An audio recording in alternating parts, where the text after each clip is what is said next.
Convidamos todos para participar do painel Novos Caminhos para a Regulação Financeira. Como moderador, convido o senhor Nelson Eizeric, sócio do Eizeric Advogados.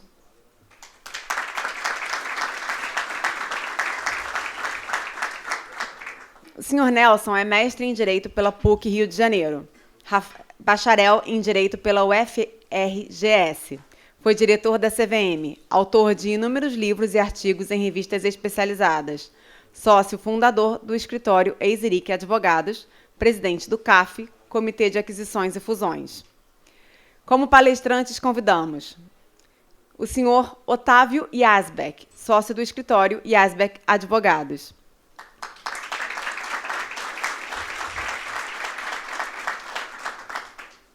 O senhor Otávio é sócio do escritório Yazbek Advogados, monitor independente de conformidade da Odebrecht S.A., indicado pelo US Department of Justice e pelo Ministério Público Federal, presidente do Comitê de Aquisições e Fusões, membro do Conselho de Autorregulação Bancária da FEBRABAN, árbitro na Câmara de Arbitragem do Mercado. Convido também o senhor Antônio Carlos Bervanger, superintendente de Desenvolvimento de Mercado da Comissão de Valores Mobiliários.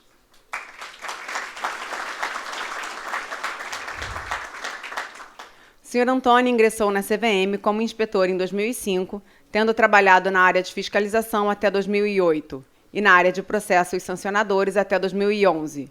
Entre 2011 e 2015, trabalhou como gerente de aperfeiçoamento de normas na Superintendência de Desenvolvimento de Mercado. É graduado em Economia pela Universidade Federal do Rio de Janeiro, UFRJ, e em Direito pela Universidade Cândido Mendes. Convido também o senhor Rodrigues Capeleto, diretor superintendente da Superintendência Nacional de Previdência Complementar, Previc.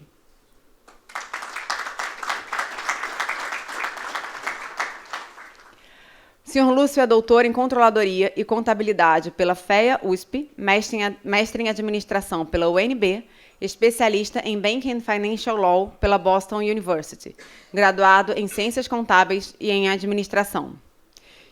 Convido ainda o senhor Vinícius Raton Brandi, diretor de Supervisão de Solvência da Superintendência de Seguros Privados, SUSEP.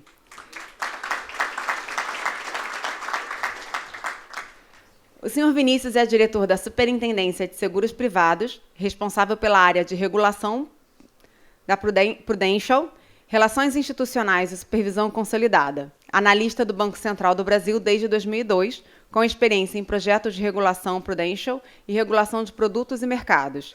Graduada em Engenharia de Produção pela Universidade Federal do Rio de Janeiro, mestre em Finanças pelo Instituto COPEAD de Administração e doutor em Economia pela Universidade de Brasília. Antes de passar a palavra ao moderador, eu gostaria de lembrar que, para participar do debate, as perguntas podem ser enviadas pelo QR Code, acessando o link ou fazendo a pergunta presencialmente. Nesse caso, é preciso usar o microfone, já que o evento está sendo filmado. É só levantar a mão que uma das nossas assistentes levará o microfone ao participante. Com a palavra, senhor Nelson. Bom dia, é um grande prazer estar aqui nesse evento. E nós estamos comemorando o aniversário da CVM, a Lei 6385, foi baixada em 7 de dezembro de 1976. Foi baixada uma semana antes da Lei 6.404, que é a Lei das Sociedades por Ações. E essas duas leis foram um marco muito importante no sistema jurídico brasileiro, assim como na regulação do mercado de capitais.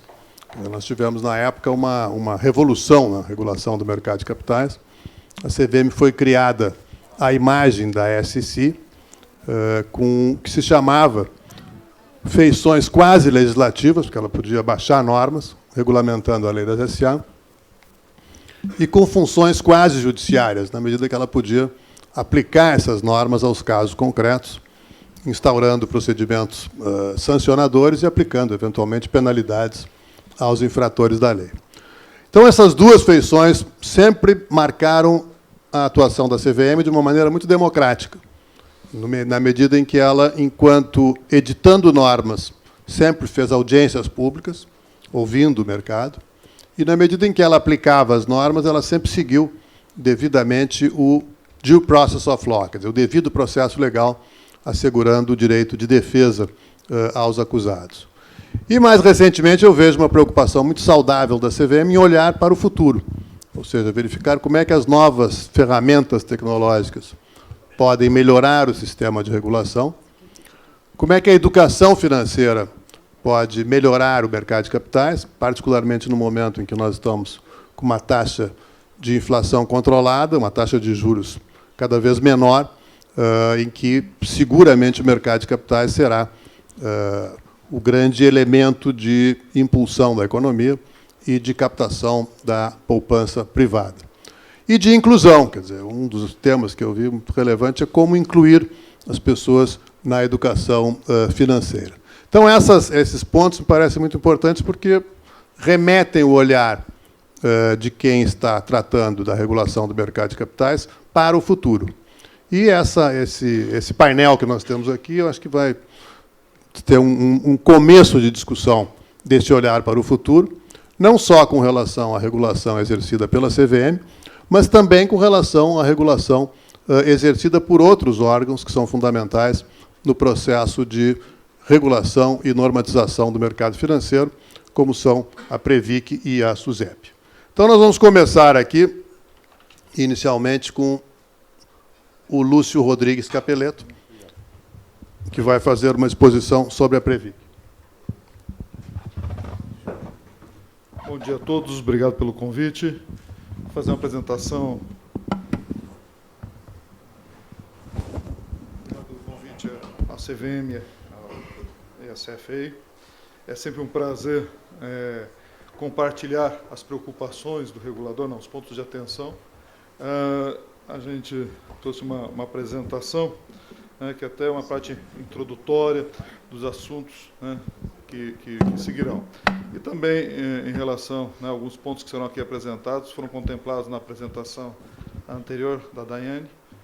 Então, acho que fica bem encadeado dessa forma.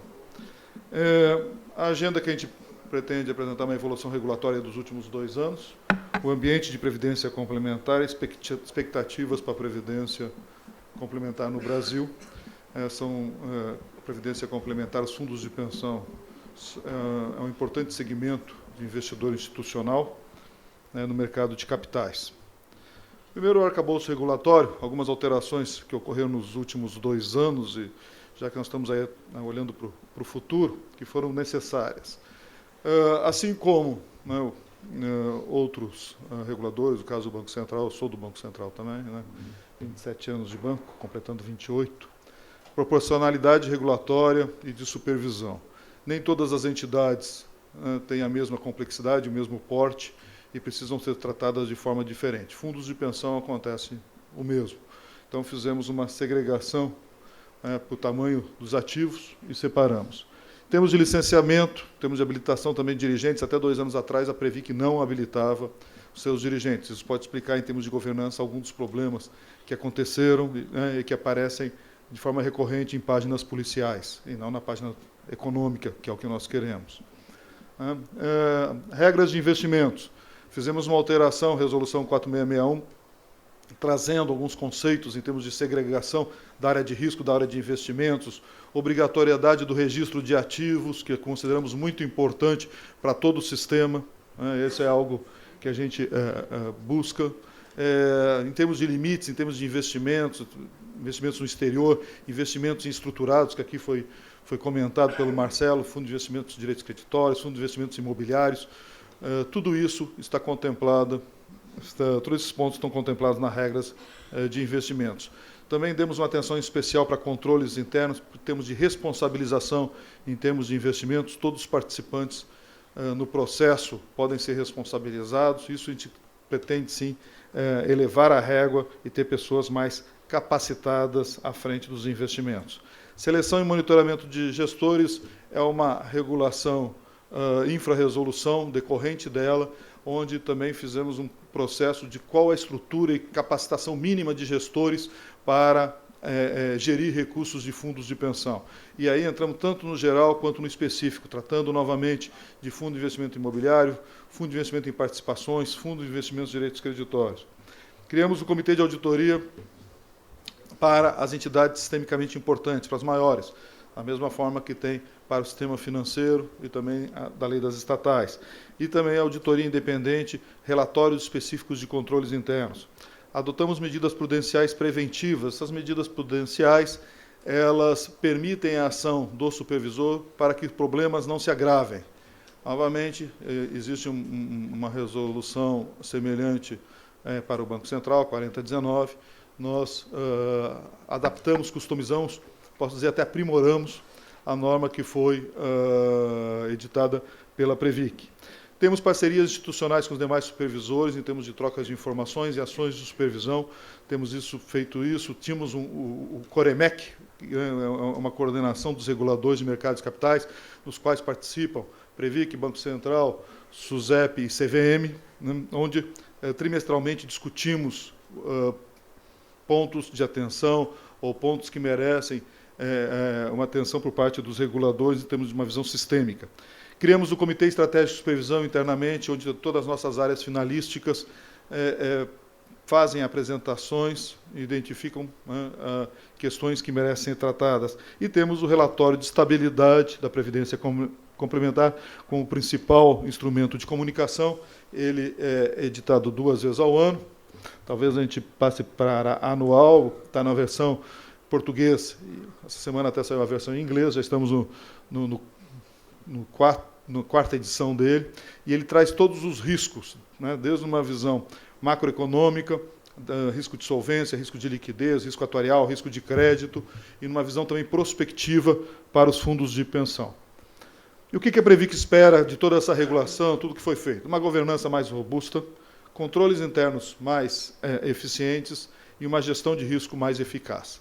E, então, nesse aspecto, a gente vê uma convergência quando verificamos, né, como ações do CFE em termos de capacitação, em termos de educação, e a gente vai além, não é só educação financeira, a gente espera também uma educação previdenciária, uma educação de longo prazo. O país não tem poupança de longo prazo. Não temos recursos, né, para alocar investimentos que precisamos, como infraestrutura, como recursos para a logística, e isso tudo, os fundos de pensão, eles, pela natureza do seu passivo, eles têm esses recursos. Ambiente de previdência complementar. Algumas variáveis de impacto, aqui eu compartilho, alguns pontos de atenção que a gente tem pela frente. Primeiro, taxa de juros, que foi comentado, estamos no patamar mínimo histórico. Se olharmos, o patamar isso já está menor, 3,725 era de outubro, novembro foi a 3,42, 3,5. Essa é a taxa de juros do vértice de 30 anos. Quando olhamos a média das metas atuariais dos planos de benefício definido dos fundos de pensão, a média é 5,18. Tem um descasamento em que os investimentos futuros oferecerão 3,5, enquanto a meta atuarial 5,18. Isso gera uma diferença entre isso aqui, cada ponto é um plano, gera uma diferença, a média 5,18, e nós temos aqui uma faixa bem abaixo disso, 4,40, vindo 4. Isso aqui são as margens que a Previc estabelece como mínimo e máximo para que as metas atuariais estejam localizadas. Fora disso, a gente faz uma análise. De qualquer forma, quando falamos 3,75, já estaríamos aqui. Estamos caminhando para cá. Então, todo esse ajuste terá que ser feito dentro dos fundos de pensão. Cada vez que desce um ponto, nós temos um acréscimo de passivo de 30 bilhões. De passivo, o déficit aumenta, porque o valor presente do passivo aumenta. Então, isso é algo que gera uma preocupação. Outro é a longevidade, foi comentado aqui pela Daiane rapidamente, né? Nós temos aqui tábuas de mortalidade que são utilizadas até 2000, até 83 ainda. Quando olhamos o impacto delas, temos diferença de idade, nós podemos ver que entre a do IBGE, a mais recente, está saindo uma 2020 agora, e uma T83, nós temos uma diferença aqui de 6 anos. Aqui é a diferença, a variação, né? Aqui é em relação à primeira, T49, mas olhando mesmo já essa aqui que é 19 anos, expectativa depois dos 60, depois dos 60 anos, expectativa de 19 anos de vida para 25, aqui aumenta 6. Então, se você está usando essa tábua, obviamente a sua contribuição é menor do que esta aqui. Alguém vai ter que pagar essa diferença em termos do aumento de longevidade. Não existe mágica. E, como eu disse, a cada ano de sobrevida, o passivo aumenta 3% a 4%, e o choque aqui de um ano, 30 bilhões também. Né? Regras de modelagem é outra preocupação nossa. Nós temos um acompanhamento de planos e há muitos benefícios que não têm uma contrapartida em termos de contribuições. Quando isso existe, está tudo certo. O problema é que quando a gente tem reajustes de acordo com o índice de reajuste da patrocinadora, ou com base no salário da ativa, incluindo o cargo comissionado, e não houve a devida contribuição, vai ter uma diferença. Também carências reduzidas para aposentadorias que são feitas em tempo menor. Tudo que passou a reforma da Previdência, nós encontramos também alguns pontos dentro dos fundos de pensão, né? Cálculo do benefício com a média nos últimos 12 salários de contribuição. Você sai com o último salário e nunca fez uma contribuição ao longo da vida para isso. E aposentadoria com idades aí reduzidas, menor de 50 anos. Então, tudo são preocupações que nós temos. 3 pontos: taxa de juros, longevidade e as regras de benefício para isso. Né? Então, essa visão do passivo, ela tem uma contrapartida no lado do ativo em termos dos investimentos, que tem que ser cada vez melhores para poder honrar esses passivos, essas obrigações futuras. Né? Olhando de uma forma perspectiva, né, futura, para o futuro da Previdência Complementar. Quais as expectativas que nós temos? Primeiro, uma convergência de modelos de negócios entre a Previdência aberta e a Previdência fechada, entre justamente as entidades abertas e fechadas. As entidades abertas oferecem produtos com características mais financeiras do que previdência, e nós, em termos de fundos de pensão, mais de previdência. Então, deve fechar, ter uma convergência ao longo aí dos próximos anos. Um alinhamento regulatório de todo o sistema financeiro. Esse alinhamento é que nós estamos conversando, em termos dos principais reguladores. Banco Central, CVM, SUSEP e Previc, trabalharem juntos, né, nesse aspecto de reduzir as assimetrias regulatórias. Os fundos de investimento, eles são ofertados tanto para os fundos de pensão quanto para o público em geral. Apesar de ter um público diferenciado, temos que buscar essa redução de assimetrias. Falamos lá a questão da proporcionalidade, a questão da adoção de medidas prudenciais. Então, são preocupações comuns, e isso deve se alinhar cada vez mais. Maior diversificação na alocação de ativos. Isso também com a redução de taxa de juros, os fundos de pensão, os gestores, procurarão ativos de maior risco. Hoje, nós temos 64%, que é os 54% em títulos públicos direto, mais os 10% em operações compromissadas que estão lastreadas em títulos públicos, com base em NTNs, LTNs, LFTs, títulos do governo. Tem alguma IGPM ainda tem uma NTNC, alguns ainda têm. E isso, daqui a 5 anos, esse quadro não vai estar mais assim. Aqui haverá uma movimentação significativa de títulos públicos para outros ativos. E aí nós temos, desde mercado de renda variável, as ações, que hoje é 18%, e aqui tem uma fundação, um fundo de pensão, que é mais carregado que os demais, que é a Previ, 49% dos ativos estão em ações. Se tirasse, também seria reduzido.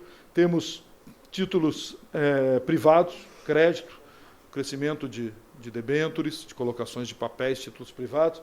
Então, haverá, sim, nos próximos anos, um deslocamento em termos de ativos, para outros ativos de maior risco. E, para isso, a gente precisa, sim, à frente das entidades, gestores capacitados. Consolidação do setor. Também foi comentado sobre a consolidação. Aqui, a CFEI também fez esse comentário. Nós também esperamos uma consolidação em termos na quantidade de entidades, de fundos de pensão. Hoje temos 296. Acreditamos que haverá uma consolidação, como aconteceu no sistema bancário e em outros segmentos. Mesmo porque a régua, aumentando, o custo para você ter pessoal qualificado e prestar um bom serviço fica mais caro. Então, naturalmente, nem todas as entidades, especialmente aquelas com menor número de participantes, será capaz de se manter. Então, naturalmente, haverá a transferência de planos, né, para entidades mais capacitadas. Hoje a taxa de administração média é 0,82 e com uma tendência decrescente. Uso intensivo de tecnologia, também foi comentado sobre, né, comentamos sobre isso. As entidades buscarão a tecnologia, né, prestar melhores serviços aos seus participantes, tanto em termos das informações, do extrato, da rentabilidade, realmente o participante está acompanhando. Quanto a isso, acabamos de aprovar semana passada uma resolução no CNPC de transparência, que traz justamente uma série de obrigações em termos de prestação de informações ao participante, tanto na forma restrita quanto ao público em geral, sobre os fundos de pensão. Está bem completa e foi uma discussão bastante interessante, inclusive teve uma consulta pública e a norma foi aprovada a semana passada. E, por último, um ambiente mais competitivo. Os fundos de pensão, os produtos de previdência, eles terão que se adequar ou dar resposta aos novos entrantes no mercado de trabalho. E contamos aí com inovação, né, com produtos e serviços que realmente atendam aos novos entrantes, aos novos trabalhadores. Sem isso, todos esses pontos, né, eles vêm a convergir para um processo de crescimento dos participantes na Previdência Complementar. Com a aprovação da reforma da Previdência, onde estabelece um teto no regime geral, R$6.000, vai ser natural que as pessoas procurem uma complementação, aquelas que, né, têm condições para isso, claro, para a sua velhice, para a sua aposentadoria. Então, a Previdência, a gente estima, né, um crescimento bastante grande, o número de participantes, não de entidades, mesmo porque foi também aprovado com a reforma da Previdência que cada ente federado vai ter que oferecer, cada município, cada estado vai ter que oferecer, que tem o RPPS, só nisso são 2.000 novos planos de previdência, ou entrar em multipatrocinados, mas estados e municípios, entes patrocinadores oferecendo. Temos a questão, já aprovado, plano família, as pessoas que participam podem colocar seus familiares, tem planos setoriais. Então, a Previdência, né, e isso é bom para o país. É bom para o país porque justamente traz uma poupança de longo prazo. Você tem recursos que estão sendo captados para pagar benefícios daqui a 35, 40 anos. Vamos botar 35 anos. E isso você pode fazer um planejamento, pode fazer investimentos que não são de curto prazo, que é o prazo médio de uma duration do sistema bancário de 2 anos e meio, ou de mesmo de fundos de investimento, que é bem menor. Então, é isso que a gente traz. E nesse ambiente, a regulação ela não é simples, ela não é fácil. A gente busca sempre a proteção dos participantes. Até eu costumo dizer que os participantes de fundos de pensão, existe uma diferenciação do mercado em geral, porque você está fazendo investimento por 30 anos e quando você começar a receber seu benefício, você não tem mais condição de acúmulo de capital e você não tem mais força de trabalho. Então, merece muita atenção. E aqui não tem FGC, não tem o banqueiro como acionista, é direto, se houver qualquer perda, é direto no participante. Então, a gente tem que ter uma preocupação diferenciada e a regulação ela vem nesse sentido, né, de tentar proteger os participantes e garantir que esses benefícios futuros sejam honrados pelas entidades. Obrigado.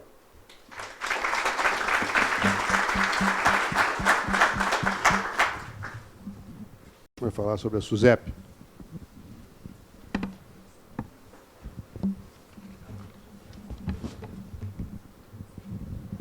Bem, bom dia a todos. Primeiramente, gostaria de agradecer a CVM, ao CFA Instituto pelo convite. É um prazer estar aqui conversando com vocês e compartilhando a mesa com os senhores. Eu vou fazer, a minha apresentação hoje é mais na linha de uma provocação sobre os desafios que a inovação traz para o regulador. A SUSEP, como regulador do mercado de seguros privados e de previdência aberta, ela tem um papel relevante na regulação do mercado financeiro, como produtos de alocação de riscos, de proteção e produtos de acumulação também, de formação de poupança de longo prazo. Em termos de agenda regulatória, a gente está tendo uma mudança grande de visão e de abordagem. Na parte de supervisão, a gente está querendo implementar e consolidar um modelo de supervisão baseado em risco. É uma supervisão que busca um foco maior naquelas entidades, naqueles grupos que oferecem maior risco sistêmico para o mercado, e com uma abordagem diferente, focando muito mais nas linhas de negócio, né, que foi comentado aqui, do que efetivamente uma fiscalização mais burocrática, mais contábil, mais atuarial, de ficar olhando o documento, né, um foco mais na governança da instituição do que efetivamente fazer cumprir um papel de terceiro, de terceirização da atividade da instituição, de ir lá e encontrar as falhas dela, da supervisionada, e ir lá e tentar corrigir para ela. A gente, na verdade, quer que ela tenha essas estruturas, né, que sejam capazes de identificar erros e consertar esses erros.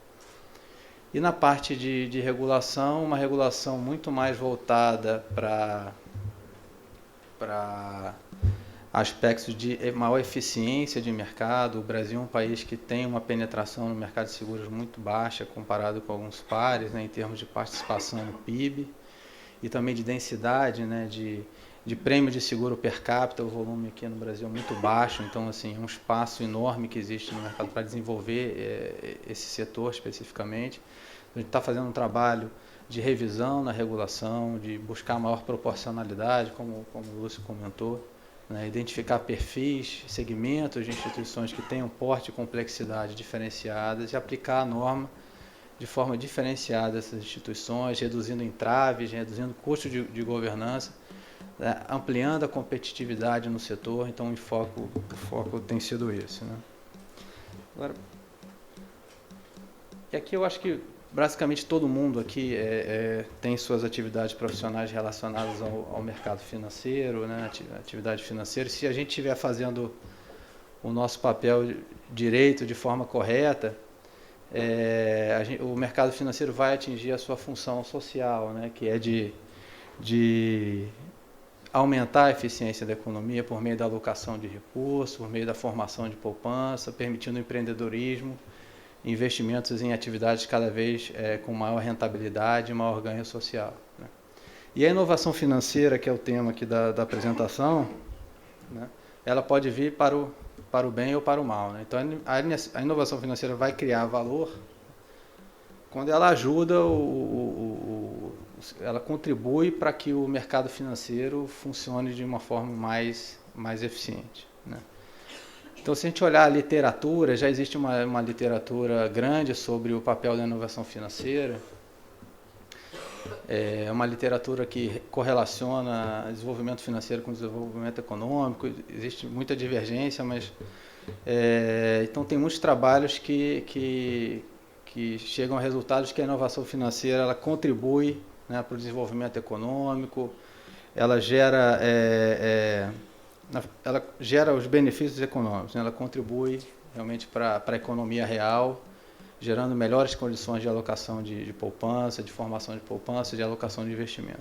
Existe uma outra vertente dessa literatura que traz alguns casos específicos, e eu acho que a gente, na nossa própria memória, a gente tem esses casos, né, de alguns casos de sucesso, de inovação financeira, seja de inovação de produtos, seja de inovação de teoria econômica, seja de inovação tecnológica. A gente tem na nossa memória esses casos que deram certo e alguns que deram errado, né? Então, no caso da inovação má, são casos em que a inovação traz mais complexidade para o mercado, mais opacidade.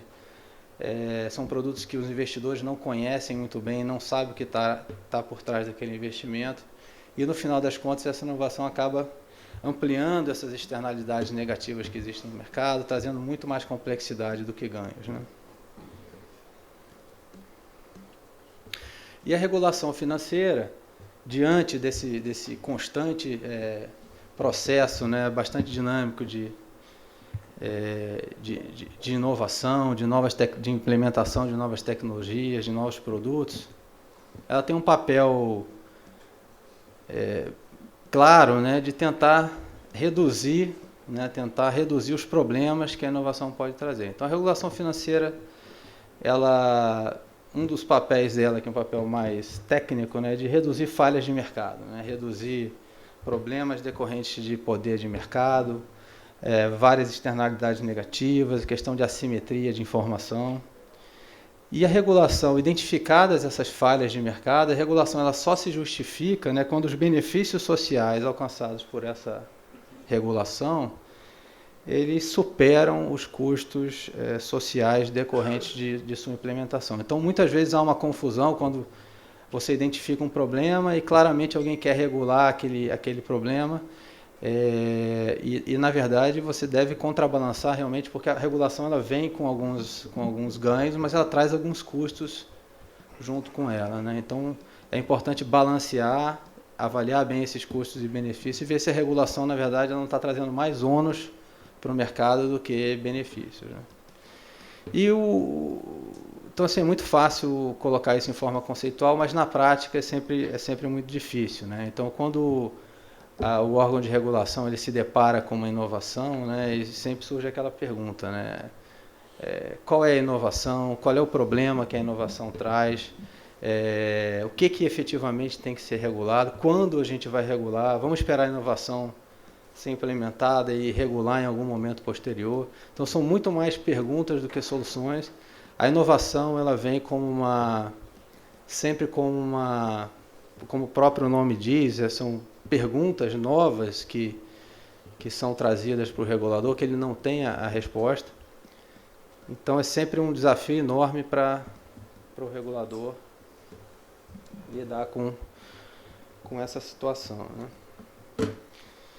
E aí, trazendo essa discussão para o nosso panorama atual, né, que é um panorama em que a gente vê o surgimento de muitas tecnologias novas e vê também o amadurecimento de tecnologias antigas que agora começam a se mostrar comercialmente viáveis, e a gente começa a ver a interação dessas tecnologias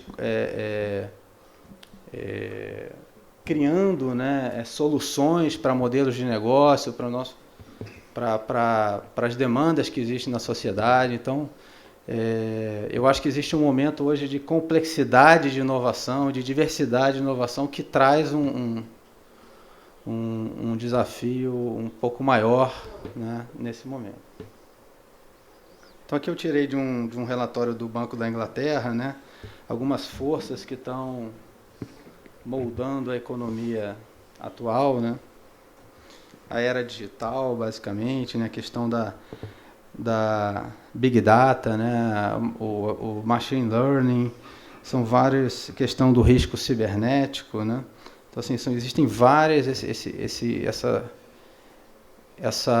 esse aparecimento, esse surgimento dessas novas tecnologias estão moldando realmente o ambiente de negócio que a gente vive hoje, criando uma série de soluções e trazendo também muitas preocupações. Então, no setor de seguro especificamente, isso aqui, a gente falando das InsurTechs, né? Então, aqui são várias... esse é um gráfico de um relatório da Suíça de 2016, então hoje já deve estar com números muito maiores. São vários segmentos, né, de empresas de tecnologia na área de seguros e como é que elas podem contribuir para os diferentes ramos de seguros, né? Então, assim, é uma diversidade muito grande de produtos que surgem novos, de empresas, de inovação realmente no mercado financeiro como um todo e no mercado de seguros também, né? O conceito de InsurTech no mercado de seguros, ele é um conceito bem amplo, né? Ele envolve tanto aquelas empresas de tecnologia que são mero prestadores de serviços para as empresas de seguros, mas também envolve o conceito de empresas de tecnologia que assumem risco securitário, né? Então, que basicamente são seguradoras na prática. Mas como o processo o processo de comercialização de seguro é um processo um pouco mais complicado, mais complexo, assim, ele demanda muita troca de documentação, envio de informação. Então existe uma demanda muito grande para o aparecimento de novas tecnologias que tornem os processos mais baratos, mais ágeis, e que muitas vezes as seguradoras, as incumbentes, né, como nosso mercado também é bastante consolidado, no mundo inteiro é assim, tem dificuldade de se movimentar para melhorar os seus processos. E aqui só para dar um exemplo dos ganhos, né, acho que não ficou muito claro, no gráfico da esquerda, basicamente mostrando o setor financeiro em comparação com outros segmentos da economia, que em termos de avaliação dos benefícios do Big Data, né, para o setor, é um setor que tem uma facilidade de captura de dados muito grande e, ao mesmo tempo, tem um potencial de geração de valor muito maior do que os outros segmentos, né? Então, o segmento financeiro, obviamente o Big Data, essas tecnologias que estão aparecendo, elas trazem benefícios para todos os setores, mas o setor financeiro ele tende a ter essa maior facilidade na captura dessas informações e também tem um potencial de geração de valor maior. E no gráfico da direita, você tem o benefício de cada um dos setores em função da implementação de um tipo específico de tecnologia, né? Os ganhos que isso podem proporcionar é na casa desde 29% de ganho de eficiência, de aumento de eficiência na implementação dessa tecnologia, até...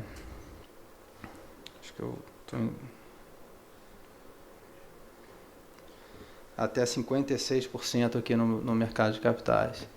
E são inúmeras as possibilidades. Alguns exemplos, no mercado de seguro especificamente, você pode ter o uso de Big Data, de novas informações para você precificar o risco de produtos, você precificar o risco do segurado de forma mais acurada, então isso já está sendo implementado. E no caso, por exemplo, de inteligência artificial e a utilização de robôs, de algoritmos, para você se relacionar com o cliente no todo o processo de comercialização do seguro, até o processo de regulação de seguro, que a gente chama, que é o processo de troca de documento, de processamento dos sinistros. Então, assim, existem uma série de possibilidades de implementação dessas tecnologias, né? E eu acho que o segredo aí para a regulação é se aproximar, né? Se aproximar da inovação. Acho que o segredo aqui, em termos de novos caminhos, eu acho que o regulador tem que se aproximar cada vez mais da inovação, para que ele possa entender melhor o que é aquela inovação, né? Entender melhor os impactos daquela inovação no segmento, né? E aí tentar ajudar mais do que atrapalhar, né? Muitas vezes o regulador atrapalha, e a gente tem várias experiências disso, não só no Brasil como no mundo. Então, assim, é um esforço enorme de tentar sempre correr um pouco atrás, porque a inovação está acontecendo no mercado, no ambiente de concorrência, no mercado privado, e o regulador tem que estar próximo desse ambiente para poder tratar aquele processo, aquela inovação, né?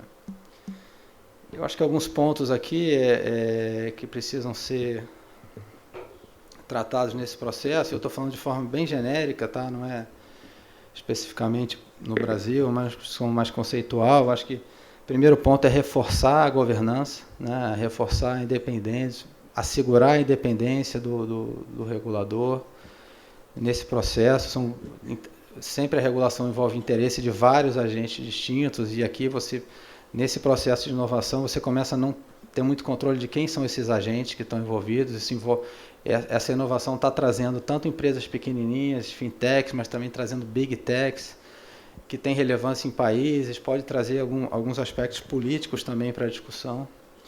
Com relação a método, né, a gente tem que se aproximar da inovação, mas a gente tem que se qualificar também. Então, o Brasil hoje, os reguladores estão implementando a análise de impacto regulatório, né, tentando tornar a nossa regulação mais qualificada, mais científica, mais técnica. Isso é um processo pelo qual a gente tem que passar. A questão de técnicas econométricas, então a gente viu esse ano o Prêmio Nobel de Economia foi dado a um grupo que que aplica, né, métodos de avaliação de políticas, né, que é uma teoria, uma abordagem relativamente nova, né, para avaliar impacto de políticas públicas, pode avaliar impacto de normas, de regulação. Então, a gente tem que se fazer valer desse conhecimento. E a aproximação da inovação por meio de consulta pública, e o grande marco é a questão do sandbox regulatório, né, que a gente tem esse projeto em conjunto com a CVM e com o Banco Central, é um grande marco em termos de regulação aqui no Brasil. E a ideia é permitir que as inovações surjam num ambiente controlado, de risco controlado, para permitir que o regulador se aproxime e conheça mais a evolução dessa regulação, dessa inovação. A questão da coordenação, né, entre os reguladores, né, o Lúcio mencionou, o alinhamento entre os reguladores é importante. O próprio Marcelo aqui na abertura falou, a inovação ela surge, muitas vezes você não sabe qual é o órgão de regulação responsável por aquele produto específico, porque o produto pode ser sofisticado o suficiente para permear vários ambientes, várias jurisdições, vários ambientes regulados. E também a questão da cooperação internacional. Então, a coordenação transfronteiriça hoje em dia é fundamental, tanto na questão da troca de informação, como na definição de padrões de regulação, de estándares prudenciais, né? Porque essas companhias são as maiores companhias, tendem a ser globais, elas quebram um pouco essa ideia de fronteira, de bordas, né? Você está no mundo da internet hoje em dia, você pode consumir um serviço que é prestado em outro país, isso tem implicações das mais diversas naturezas, né? E outro aspecto importante também é a questão da SupTech, né? É a tecnologia, por que também não o supervisor, o regulador se beneficiar desse avanço de tecnologia, né? Então aqui são alguns exemplos, tanto na parte de coleta de dados, né, quanto na parte de mais inteligência de análise de dados, né? Então aqui é o lado da tecnologia beneficiando o regulador, o supervisor, permitindo que ele conheça o mercado de forma mais ampla. No caso da SUSEP, especificamente com relação à nossa agenda com relação a esse tema da inovação, a gente colocou em consulta pública o nosso projeto de inovação, que é o nosso sandbox regulatório, né? Então ele está em análise, tentando trazer para o mercado inovação, tentando criar um ambiente de regulação controlada que permita o desenvolvimento de novos produtos, novas empresas.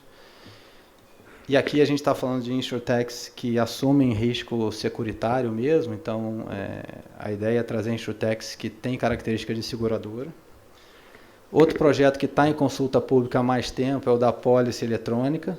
A ideia é permitir que tenha um ambiente, né, no mercado, como entidades registradoras existem hoje para os ativos financeiros, um ambiente em que o produto de seguros ele possa ser registrado, né, e ter essa informação numa base centralizada. Isso vai prover benefícios tanto para o regulador com maior quantidade de informação, quanto de um retorno para o mercado e para os players também, em função de ter maior transparência e maior granularidade da informação. E a questão do Open Insurance também, que é um tema que é muito importante, é um tema de impacto muito grande. Assim, o Banco Central acabou de colocar em consulta pública uma norma que cria o sistema financeiro aberto, né, o Open Banking.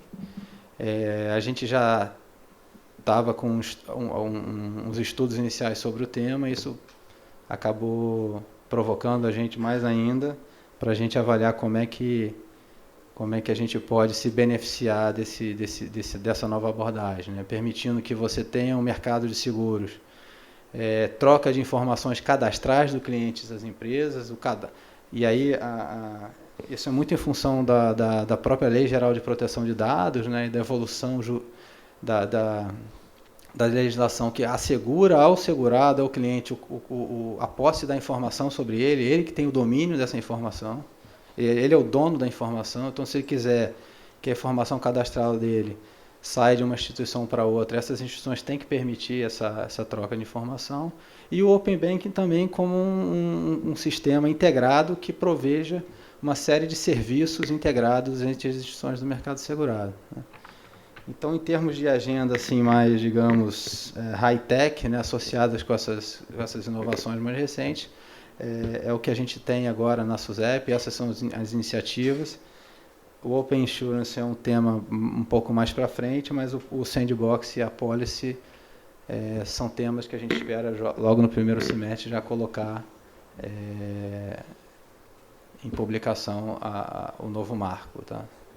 Acho que era basicamente isso. Agradeço a todos pela atenção.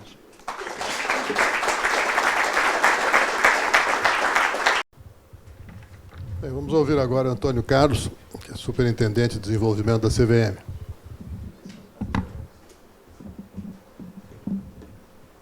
Vou ficar na dança das cabeças.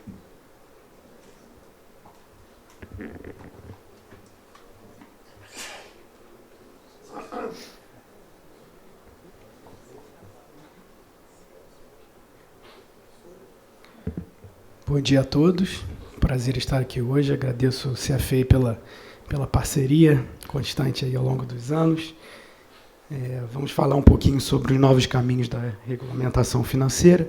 Especificamente, eu vou abordar 2 pontos, né, que foram trazidos pelo Vinícius. Só o nosso disclaimer, né, que trata-se da minha opinião, não necessariamente da CVM e de seu colegiado.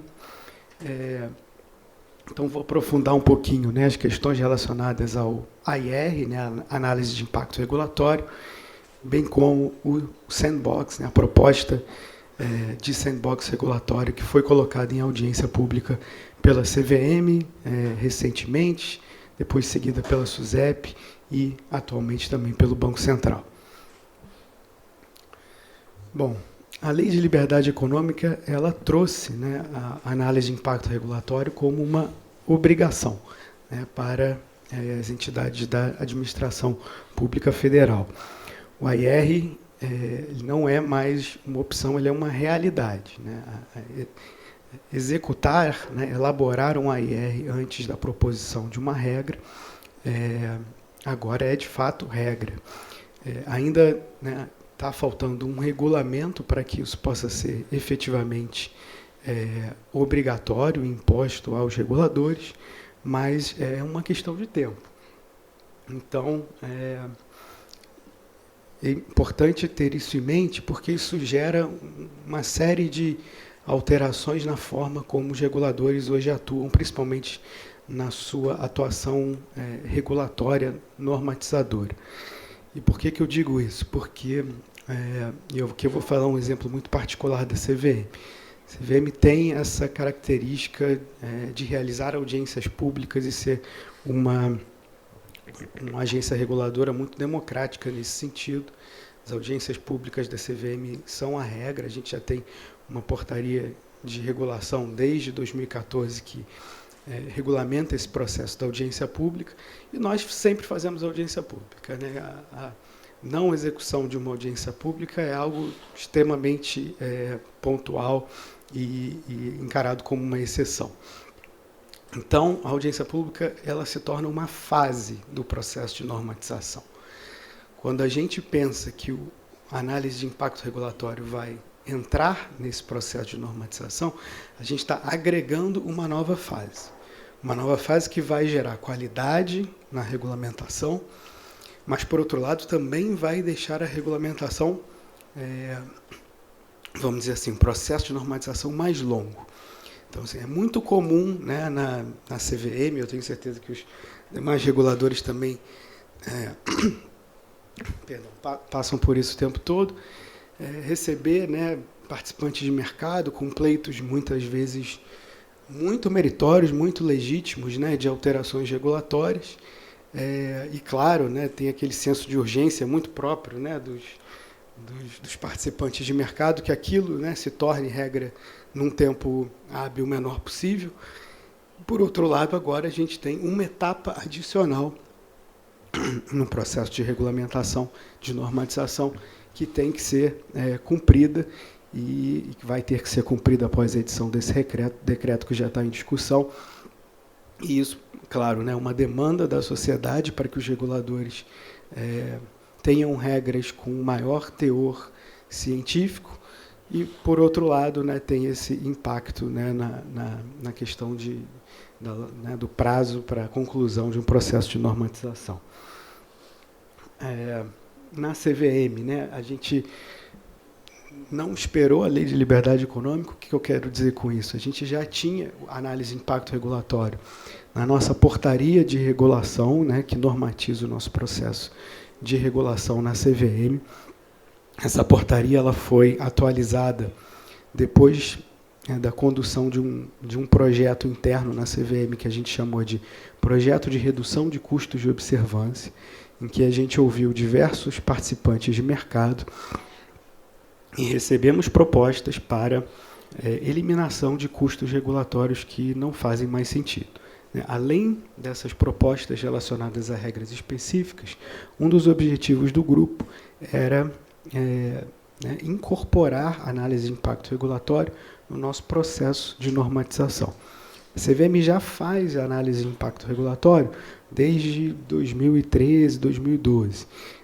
Contudo, não tinha uma formalização. A análise de impacto regulatório era feita para alguns temas em que se achava necessário, mas ela não tinha uma formalização dentro de uma portaria.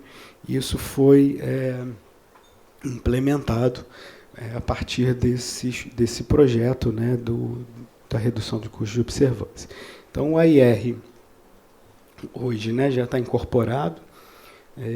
Ele é realizado, né, pela nossa assessoria de análise econômica, da CVM. A gente prevê, né, hipóteses de dispensa automática. Né, o AIR ele não deve ser aplicado também para todos os projetos de normatização, mas só aqueles em que se tenha realmente a necessidade, que se faça sentido, que tem uma questão ali a ser avaliada de custo e benefício daquela regulação. Muitas vezes você está fazendo ajustes pontuais, consolidação de normas. Então, assim, a gente prevê, né, uma lista de hipóteses, né, de dispensa automática, bem como hipóteses com dispensa de análise pelo colegiado, porque nesses casos a gente já entende que a gente possui já um estudo que pode ser utilizado com esses fins de analisar o custo e benefício da implementação de uma nova regulamentação.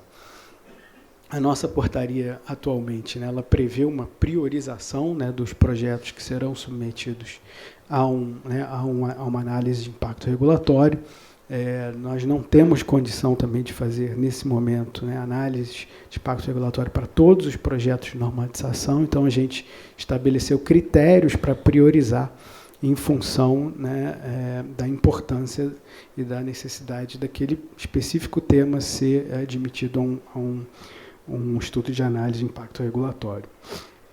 Então, a gente traz a metodologia, necessidade de publicação desses né, estudos, e a portaria, né, ela tem uma data, né, de aplicação dessas novas regras.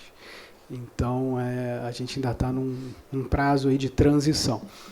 O que é importante dizer, a gente não tem a necessidade do AIR ser submetido, ao próprio AIR, a uma audiência pública. Muito possivelmente, né, pelo menos a forma como a gente encara isso na CVM hoje, é que no momento em que a gente apresentar a regra, né, a minuta de um normativo para uma audiência pública, né, o estudo de impacto regulatório esteja, né, refletido no edital de audiência ou como um documento em anexo a esse edital, por meio de algum direcionamento eletrônico, enfim. Outras novidades, né, que essa portaria de regulação recentemente editada trouxe, a realização das audiências públicas conceituais. Isso também foi formalizado nessa portaria, e aqui já temos um exemplo de utilização, que foi a audiência pública 03 desse ano, de 2019, que tratou dos agentes autônomos de investimento. Então, a CVM, nessa ocasião, apresentou 3 grandes temas de discussão acerca da regulamentação desse participante específico de mercado, que é o agente autônomo de investimento, e não apresentou uma minuta de normas, ou seja, a CVM apresentou qual era a questão que, né, gostaria de comentários, o que a CVM estava pensando em alterar, em adotar como estratégia regulatória, e solicitou comentários e sugestões do público em geral acerca dessas novas possibilidades. E aqui, né, o ambiente, a segunda novidade aqui, o ambiente regulatório experimental, que também está previsto na audiência pública, que é a possibilidade da CVM editar uma regra para fins de avaliação, né, da sua efetividade, do seu impacto. Ou seja, ela não é uma regra permanente, ela está claramente posta, né, como um ambiente de testes. E aqui não estamos falando de sandbox, é simplesmente algo que está, vamos dizer assim, extensível, né, a todos os participantes do mercado. O sandbox ele funciona numa outra dinâmica, com autorizações específicas, eu vou explicar, mas aqui a gente tem essa nova opção de regulatória, e aqui o exemplo que eu trago é a deliberação 809, também foi editada esse ano, e ela permitiu, né, que ofertas públicas pudessem ser analisadas pela CVM, né, dentro de um regime de reserva, né, de confidencialidade, e ela extinguiu também temporariamente o período de vedação de concessão de registro nos 16 dias que antecedem a divulgação de informações financeiras pelas companhias.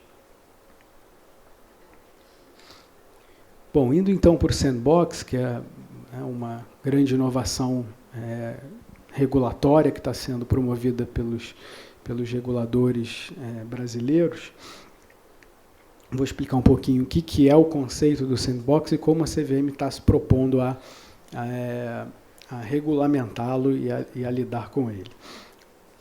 Bom, inicialmente, né, o sandbox é um ambiente, né, de modulação regulatória, né, ele funciona como uma autorização temporária concedida a determinados participantes para executarem uma atividade que é submetida, né, sujeita a uma autorização específica pela CVM. A CVM ela concede autorizações específicas para diversos participantes do mercado, como administradores de carteira, analistas, consultores, escrituradores, depositários centrais. Então, diversas atividades no mercado, né, necessitam de uma autorização do regulador para que sejam exercidas, né? E o sandbox ele concede, né, uma autorização temporária para que um participante possa vir a mercado e testar, né, uma inovação tecnológica na prestação daquele serviço regulado. Essa prestação vai ser acompanhada pelo regulador e, ao final do período, né, avalia-se o resultado daquilo, ou seja, se aquela inovação trouxe benefícios para o mercado em relação à maior eficiência, diminuição de custos, a democratização do acesso àquele serviço, a inclusão financeira, ou se ela trouxe mais riscos do que benefícios, e aí, né, em sendo esse o caso, ela não deveria ser adotada de maneira perene. Então, o que ele é? Ele é esse ambiente de testes, porque, né, essa incerteza em relação ao ao perímetro regulatório e também dificuldade de alguns participantes que eventualmente são muito, né, pequenos e estão começando a cumprir requisitos regulatórios que muitas vezes foram pensados para grandes instituições. Ele funciona com autorizações temporárias, dispensas de requisitos regulatórios e fixação, né, de limites e salvaguardas, né, que eu brinco que são a borda daquela caixinha de areia do sandbox, são exatamente esses limites e salvaguardas. A CVM não trouxe, né, limitações para quem possa participar, desde que fosse, né, uma pessoa jurídica, mas não trouxe nenhuma definição acerca de tamanho, né, dessa empresa. E a ideia é que o sandbox funcione, né, por um prazo de 1 ano, podendo ser prorrogável por mais um ano. Rapidamente aqui os critérios de elegibilidade. O primeiro é trazer um modelo de negócios inovador. Esse modelo de negócios inovador pode se dar por meio de uma tecnologia inovadora, o uso inovador de uma tecnologia, trazer de fato um produto novo para o mercado, ou, né, promover ganhos de eficiência, redução de custos ou ampliação de acesso. Alguns requisitos são checados ou serão checados quando a regulamentação estiver em vigor, como a capacidade técnica e financeira daquelas empresas de promover e conduzir, né, o negócio, reputação de seus administradores e sócios, e políticas e controles internos. O que a gente espera? Né? Um estímulo à competição, reduzindo o tempo e o custo para implementar os modelos de negócios inovadores, redução da incerteza regulatória na medida em que o regulador está acompanhando aquele projeto e avaliando, né, juntamente com o empreendedor, o que pode ou o que está dentro do perímetro regulatório e o que não está, promovendo inclusão financeira. Nossa perspectiva, na nossa opinião, o sandbox vai ser uma grande ferramenta de aprimoramento regulatório, porque diversas lições serão aprendidas dessas experiências e da aplicação de novas tecnologias no mercado. Então, a gente imagina que tenhamos, né, diversos subsídios e inputs para alterar a regulamentação após as experiências no sandbox. Bom, aqui sobre a proposta para participação, né, são regrinhas relacionadas ao que o participante tem que apresentar para a CVM, e aí basicamente, né, o que ele quer fazer, quais as eventuais dispensas de requisitos regulatórios que ele precisa para realizar aquela atividade, quais são os principais riscos que aquela tecnologia impõe para o mercado, um cronograma de procedimentos para entrada em operação e um plano de contingência caso, né, ele tenha que sair. A CVM está esperando lidar com o sandbox mediante a criação de um comitê de sandbox. Esse comitê vai definir o cronograma dos ciclos, avaliar as propostas, trazer, né, uma classificação dessas propostas e recomendar para o colegiado, né, a aceitação de determinados participantes, monitorar os testes e, ao final, elaborar um relatório com as conclusões acerca das atividades, dos resultados alcançados.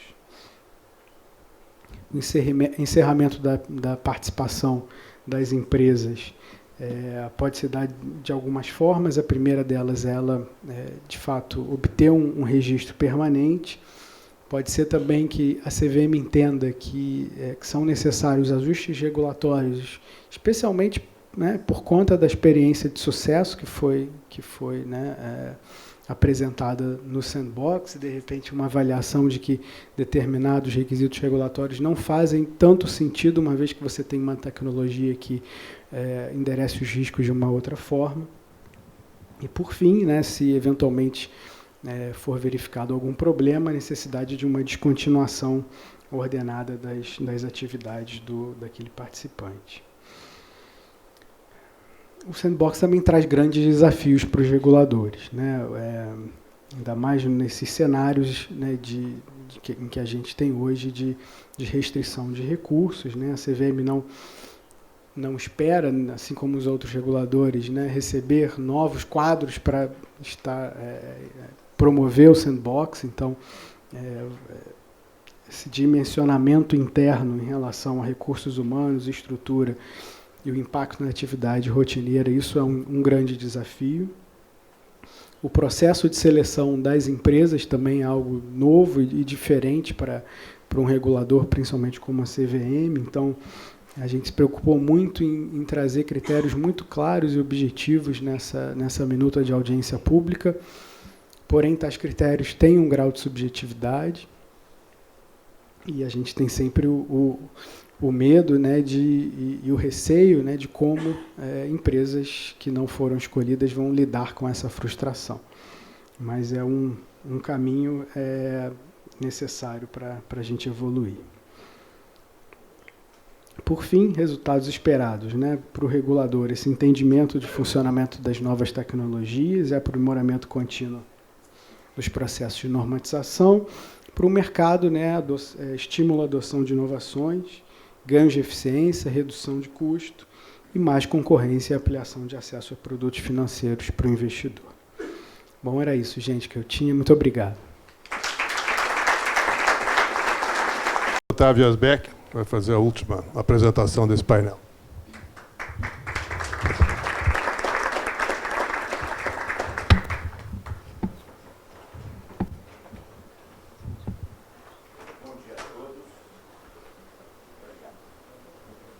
Bom dia a todos. Eu gostaria inicialmente de agradecer à CVM e ao CFA pela oportunidade de participar desse evento. E eu gostaria de começar a minha exposição, na verdade, com um registro um pouco pessoal. Eu vou tratar basicamente de algumas questões relacionadas ao processo de inovações em mercado de capitais. Mas se o Antônio tratou de algumas questões mais macro, relacionadas à metodologia pela qual a CVM vai lidar com esses processos, eu queria lidar com algumas questões mais micro, com alguns desafios do ponto de vista dos mercados regulados. Eu vou explorar um pouco melhor isso mais para frente na minha exposição. Na verdade, eu gostaria de começar trazendo uma experiência pessoal, porque eu fui diretor da CVM de 2009 a 2013. E naquele período, em boa parte daquele período, a nossa grande preocupação como reguladores de mercado de capitais e a grande preocupação de boa parte dos reguladores de mercado de capitais ao redor do mundo era justamente com processos de inovação, mas com sinal trocado. Nós estávamos, naquele momento, pós-crise de 2008. A crise de 2008 nasceu, evidentemente, de determinados processos de inovação que ocorriam às margens das estruturas regulatórias, com o surgimento de uma série de novos produtos financeiros que não tinham depósito centralizado, que não tinham controle de negociação, que não eram registrados em lugar nenhum, e por aí vai. E, por conta disso, muito da resposta regulatória veio sob a forma de rédeas criadas para o processo de inovação. Nós tivemos, naquela época, o reconhecimento pela IOSCO e por outros órgãos reguladores internacionais de que, mesmo reguladores de mercados de capitais, tinham que se preocupar com estabilidade financeira, com questões sistêmicas, dentro daquilo que ficou conhecido como perspectiva macroprudencial. Nós tivemos a recomendação para que todos os reguladores de mercado de capitais começassem a permanentemente analisar e avaliar aquilo que era o chamado perímetro regulatório, aquilo que estava dentro ou fora das suas fronteiras, e quando eles deveriam eventualmente estender as suas competências para abarcar novos produtos que estavam trazendo novos riscos. E nós tivemos a valorização cada vez maior naquele período das infraestruturas de mercado, de soluções relacionadas à negociação de operações, a registro, a depósito centralizado e a liquidação de operações por contrapartes centrais, destinadas a eliminar alguns riscos de mercados extremamente descentralizados e com processos de inovação com menos controles. Hoje, porém, e esse movimento foi muito rápido, nós vivemos uma nova onda de inovações.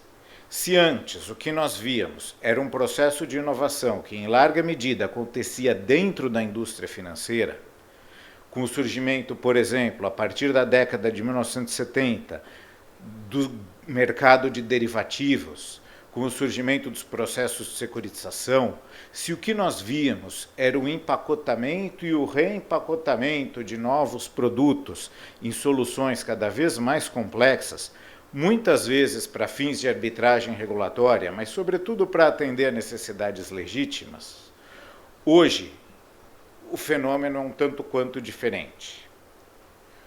A tecnologia se tornou cada vez mais central para o processo de inovação. Na verdade, hoje os processos de inovação são explicados, sobretudo, pela tecnologia. E o grande movimento que nós temos é um movimento de empreendedores que identificam as falhas e as limitações do sistema financeiro como estabelecido e que começam a apresentar soluções, muitas vezes, a partir de fora do sistema financeiro. O que nós temos visto é que as instituições, de um modo geral, têm feito movimentos para trazer para dentro de si esses processos de inovação. Muitas vezes para satisfação dos empreendedores, que acabam botando dinheiro no bolso. Mas, de um modo geral, nós temos um processo de inovação que não nasce em agentes regulados, que não nasce criando necessariamente novos produtos, que nasce em campos que não ficam tipicamente sob o olhar do regulador. Quais são os desafios que isso apresenta para os reguladores financeiros? Na verdade, os reguladores já aprenderam a lidar com essas situações de maneira diferente. Nós temos alguns movimentos precursores da FCA na Inglaterra, do regulador australiano, hoje CVM, Banco Central, SUSEP, Previc, fazem movimentos também bastante coerentes com o que se tem feito ao redor do mundo, adotando soluções muito parecidas.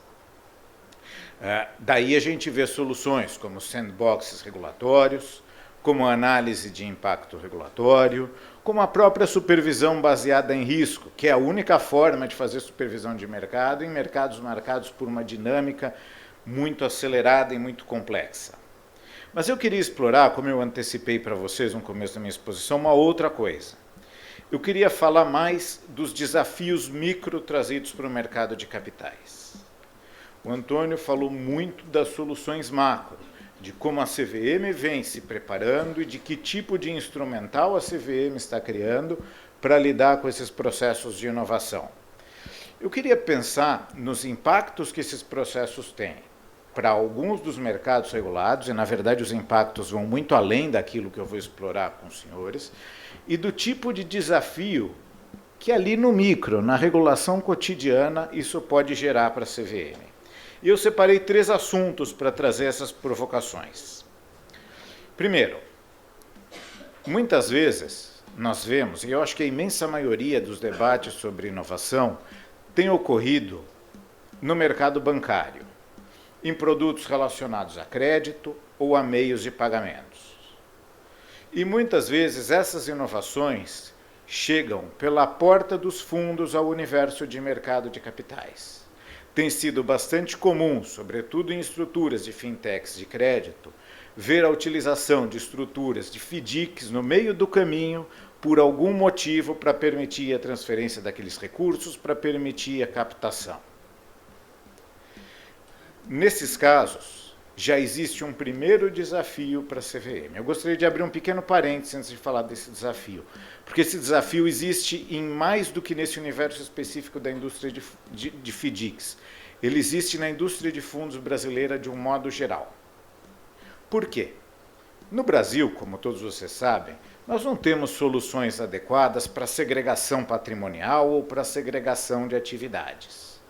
Muitas vezes, esse tipo de segregação em operações mais complexas se faz a partir da criação de fundos de investimento. É para isso que servem os fundos estruturados.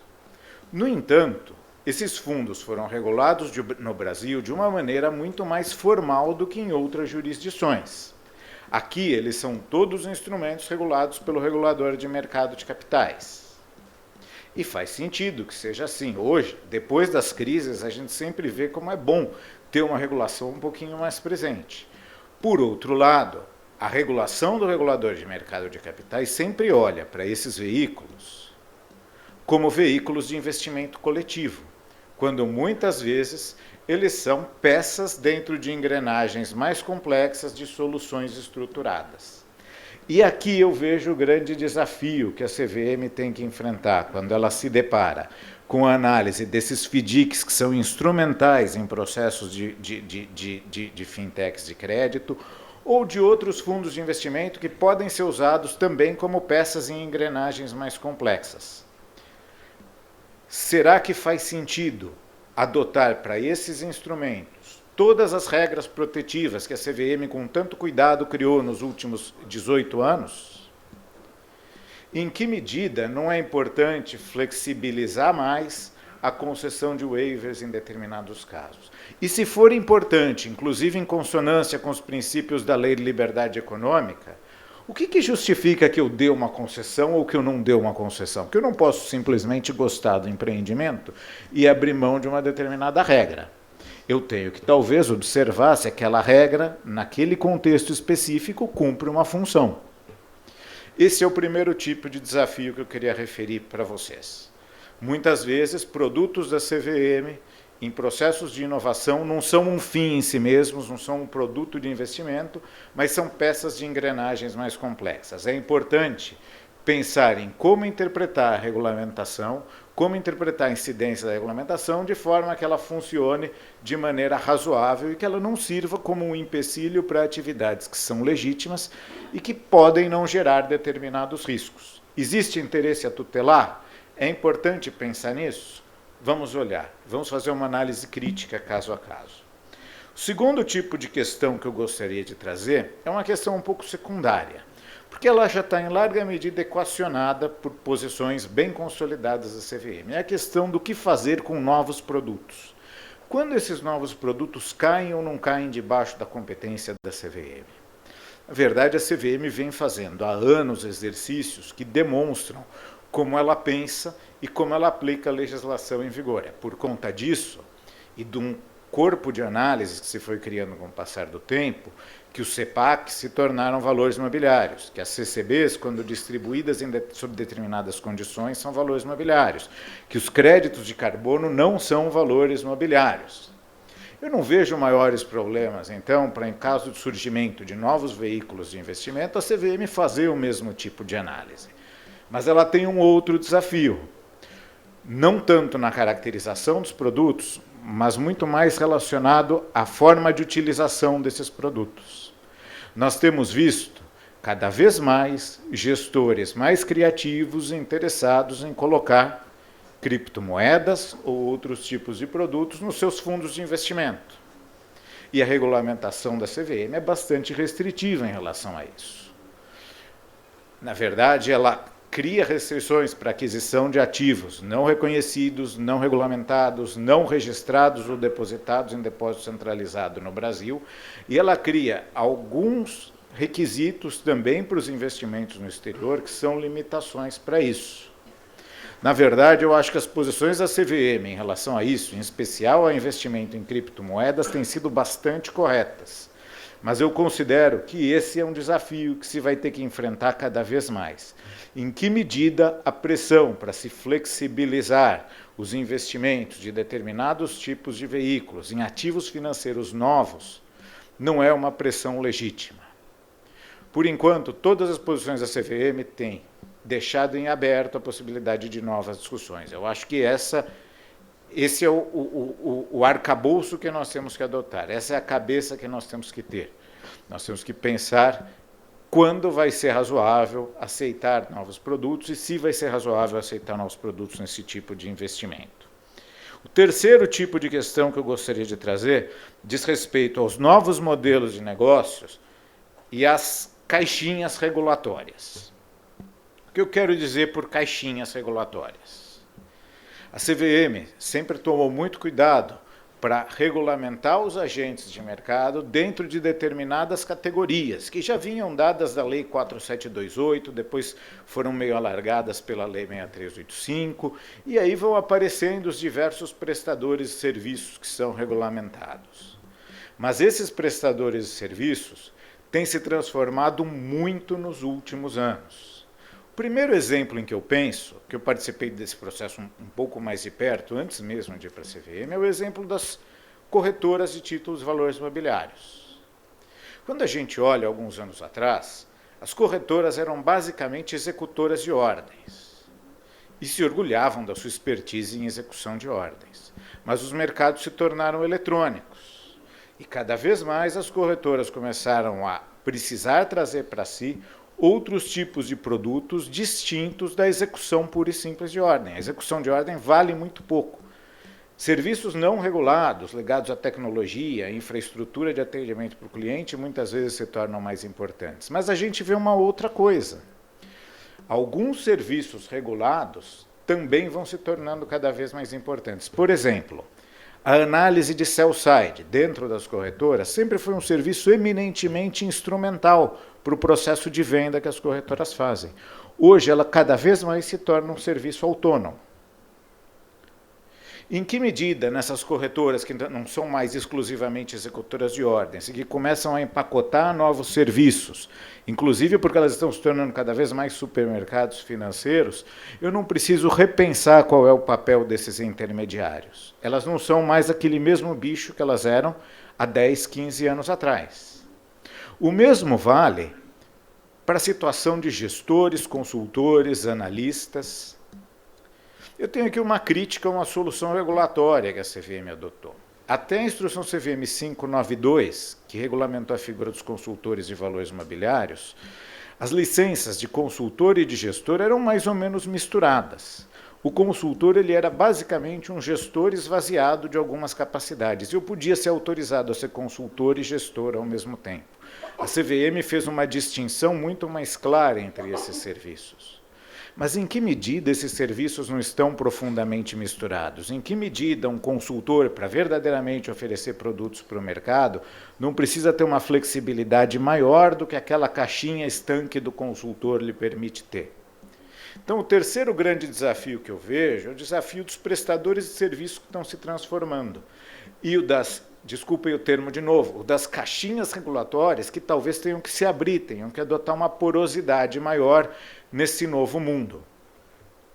Por fim, tem um quarto desafio que eu gostaria de referir para vocês, que é o desafio das infraestruturas de mercado.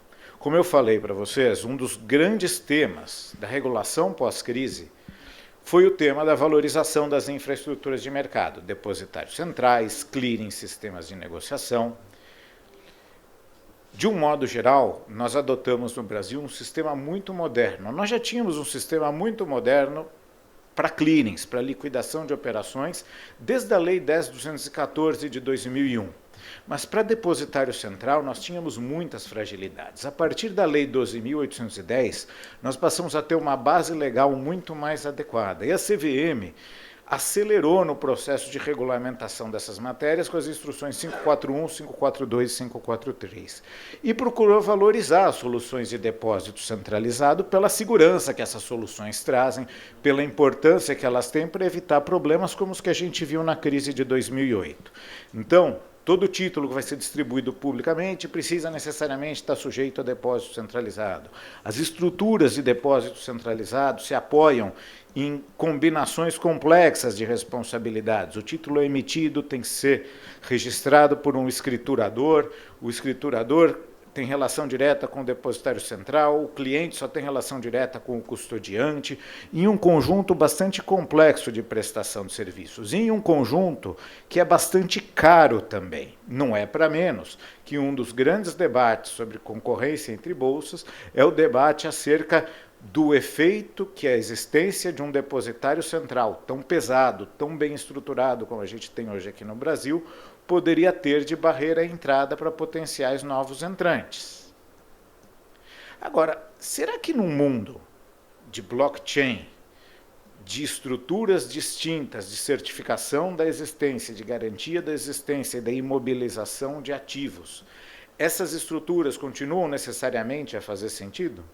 Em que medida não vão se transformar profundamente os mecanismos de detenção de valores imobiliários, de imobilização de valores imobiliários, de criação de garantia desses valores? E todo aquele castelo tão cuidadoso que se criou não vai se tornar muito mais um peso, em algum momento, excessivo contra processos de imobilização? E a gente pode ir além. O exemplo em que eu penso antes é o dos depositários centrais, porque ele me parece ser mais dramático. Mas, da mesma maneira, a regulamentação dos meios de pagamento pelo Banco Central tem flexibilizado muito daquilo que se criou com o sistema de pagamentos brasileiro em 2001. É lógico, tem flexibilizado com cuidado naquilo que não é sistemicamente importante, e essa é justamente a preocupação dos reguladores quando fazem essas coisas. Mas talvez nós também tenhamos que repensar no futuro os mecanismos de liquidação de operações sistemicamente importantes. Da mesma forma, por quanto tempo nós ainda teremos a negociação exclusivamente centralizada em ambientes de bolsa, quando esses ambientes de detenção de ativos e de liquidação de operações começam a surgir com tanta facilidade? Nós temos sido, no Brasil, bastante conservadores em relação a dark pools e a estruturas de negociação fora de bolsa, e temos motivos para isso. Mas talvez nós tenhamos que pensar em que medidas, pressões de mercado não vão nos fazer repensar as soluções que nós adotamos. No fundo, o que eu queria trazer para os senhores, já caminhando para o encerramento, que eu já estou com a plaquinha levantada, é que nós temos diversos níveis de desafios. Por um lado, nós temos que pensar em como os reguladores estão se preparando para enfrentar esses desafios. E eu vejo com muito otimismo a forma pela qual os reguladores se mexeram, de um arcabouço conceitual decorrente da crise de 2008 para esse mais aberto à inovação.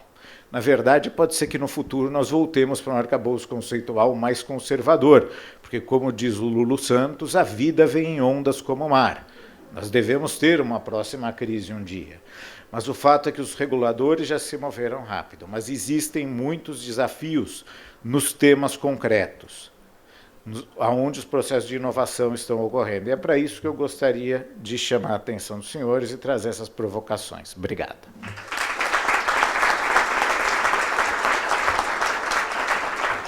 Bem, agradeço, então, a presença dos painelistas, que fizeram exposições brilhantes e muito instigantes a respeito do que se pode esperar em termos da evolução da regulação do mercado. E eu acho que agora nós podemos encerrar esse painel, uma vez que passou um pouco do tempo, nós não teremos condições de ter as perguntas. Acho que quem tiver dúvidas pode se dirigir aos painelistas no intervalo. Muito obrigado.